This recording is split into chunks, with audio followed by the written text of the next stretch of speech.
Exodus chapter 1. These are the names of the sons of Israel who came to Egypt with Jacob, each with his household: Reuben, Simeon, Levi and Judah, Issachar, Zebulun and Benjamin, Dan and Naphtali, Gad and Asher. And all the descendants of Jacob were 70 persons. Joseph was already in Egypt. And Joseph died, and all his brothers and all that generation. But the people of Israel were fruitful and increased greatly.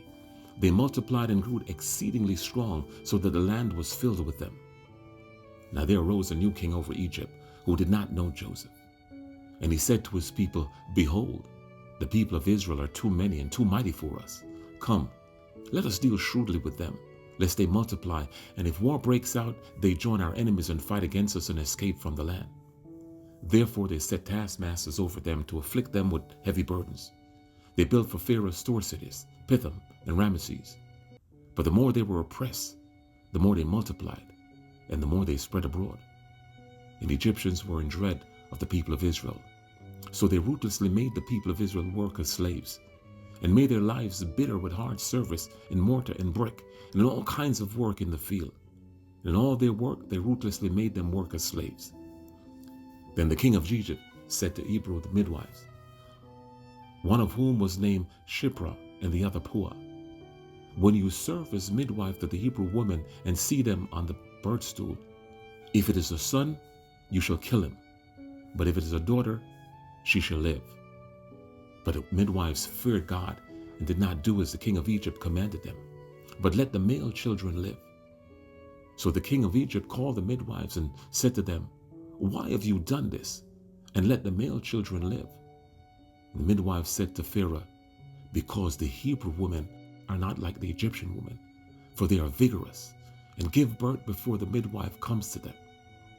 So God dealt with the midwives, and the people multiplied and grew very strong. And because the midwives fear God, he gave them families. Then Pharaoh commanded all his people, Every son that is born to the Hebrews you shall cast into the Nile, but you shall let every daughter live. Exodus chapter 2. Now a man from the house of Levi went and took as his wife a Levite woman. The woman conceived and bore a son, and when she saw that he was a fine child, she hid him 3 months. When she could hide him no longer, she took for him a basket made of bulrushes and daubed it with bitumen and pitch. She had put the child in it and placed it among the reeds by the riverbank. And his sister stood at a distance to know what would be done to him. Now the daughter of Pharaoh came down to bathe at the river, while her young woman walked beside the river. She saw the basket among the reeds and sent her servant woman, and she took it. When she opened it, she saw the child, and behold, the baby was crying. She took pity on him and said, This is one of the Hebrews' children. Then his sister said to Pharaoh's daughter, Shall I go and call you a nurse from the Hebrew woman to nurse the child for you?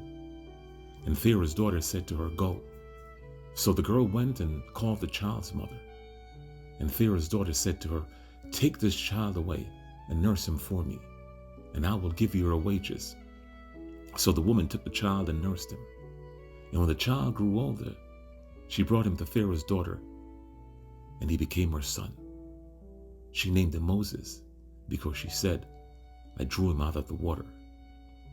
One day when Moses had grown up, he went out to his people and looked on their burdens, and he saw an Egyptian beating a Hebrew, one of his people. He looked this way and that, and seeing no one, he struck down the Egyptian and hid him in the sand. When he went out the next day, behold, 2 Hebrews were struggling together. And he said to the man in the wrong, Why do you strike your companion? And he answered, Who made you a prince and judge over us? Do you mean to kill me as you killed the Egyptian? Then Moses was afraid and thought, Surely this thing is known. When Pharaoh heard of it, he sought to kill Moses. But Moses fled from Pharaoh and stayed in the land of Midian, and he sat down by a well. Now the priests of Midian had 7 daughters, and they came and drew water and filled the troughs to water their father's flock. The shepherds came and drove them away, but Moses stood up and saved them and watered their flock.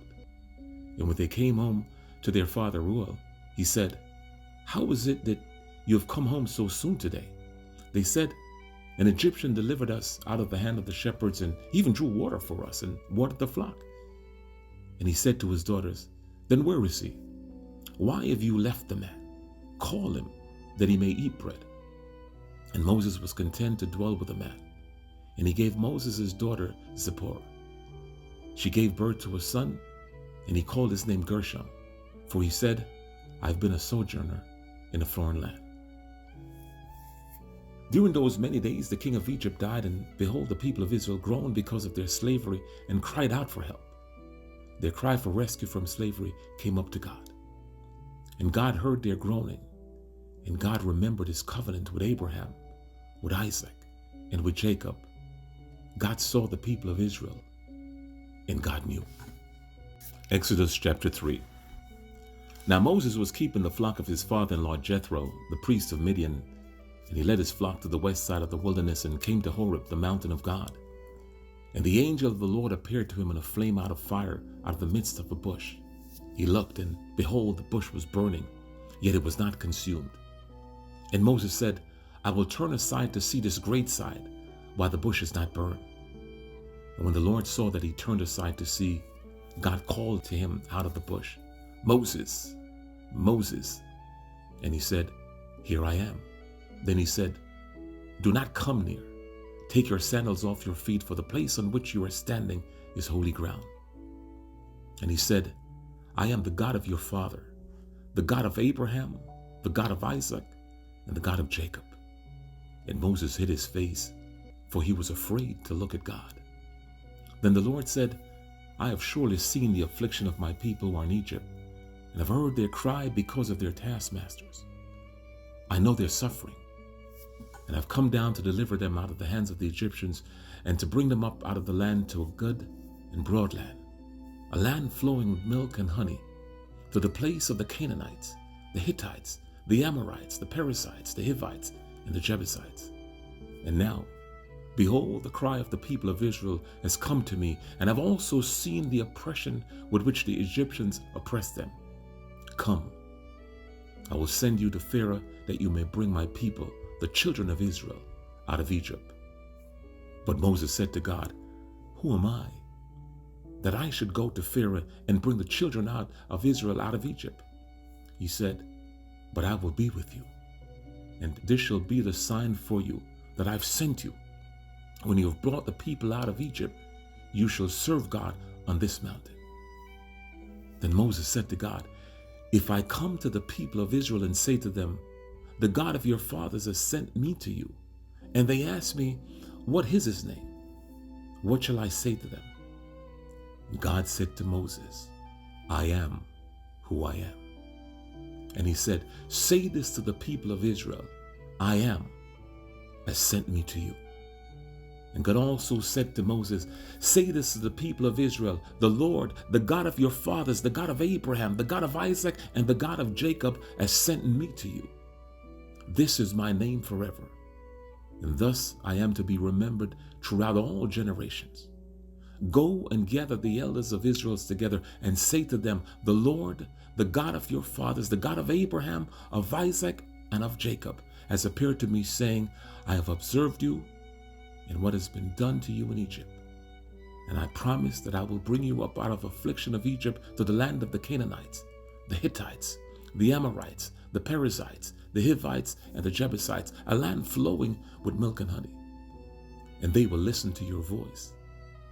And you and all the elders of Israel shall go to the king of Egypt and say to him, The Lord, the God of the Hebrew, has met with us. And now, please let us go a 3 days' journey into the wilderness, that we may sacrifice to the Lord our God. But I know that the king of Egypt will not let you go unless compelled by my mighty hand. So I will stretch out my hand and strike Egypt with all the wonders that I will do in it, even that he will let you go. And I will give them, this people, favor in the sight of the Egyptians. And when you go, you shall not go empty. But each woman shall ask of her neighbor, and any woman who lives in her house, for silver and gold jewelry and for clothing.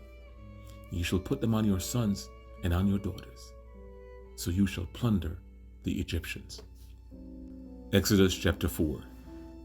Then Moses entered But behold, they would not believe me or listen to my voice, for they will say, the Lord did not appear to you.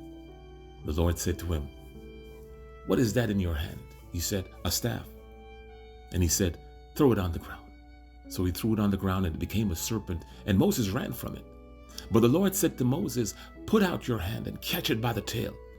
So he put out his hand and caught it, and it became a staff in his hand, that they may believe that the Lord, the God of their fathers, the God of Abraham, the God of Isaac, the God of Jacob, has appeared to you.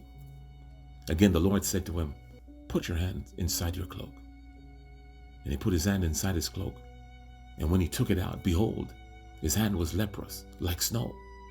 Then God said, put your hand back into your cloak. So he put his hand back inside his cloak. And when he took it out, behold, it was restored like the rest of his flesh. If they will not believe you, God said, or listen to the first sign, they may believe the latter sign.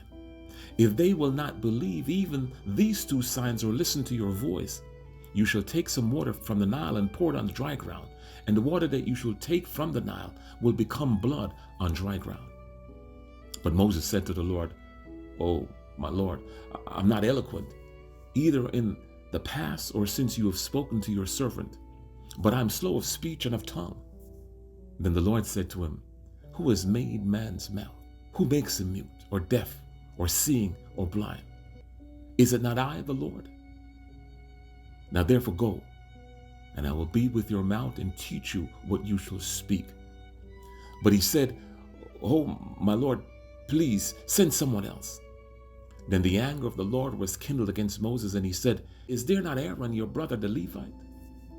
I know that he can speak well. Behold, he is coming out to meet you, and when he sees you, he will be glad in his heart. And you shall speak to him and put the words in his mouth. And I will be with your mouth and with his mouth, and will teach you both what to do. He shall speak for you to the people, and he shall be your mouth. And you shall be as God to him. And take in your hand this staff with you, you shall do the signs. And Moses went back to Jethro, his father-in-law, and said to him, please, let me go back to my brothers in Egypt to see whether they are still alive. And Jethro said to Moses, go in peace. And the Lord said to Moses and Midian, go back to Egypt, for all the men who were seeking your life are dead. So Moses took his wife and his sons and had them ride on a donkey and went back to the land of Egypt. And Moses took the staff of God in his hands. And the Lord said to Moses, when you go back to Egypt, see that you do before Pharaoh all the miracles that I've put in your power. But I will harden his heart so that he will not let the people go. Then you shall say to Pharaoh, thus says the Lord, Israel is my firstborn son. And I shall say to you, let my son go, that he may serve me.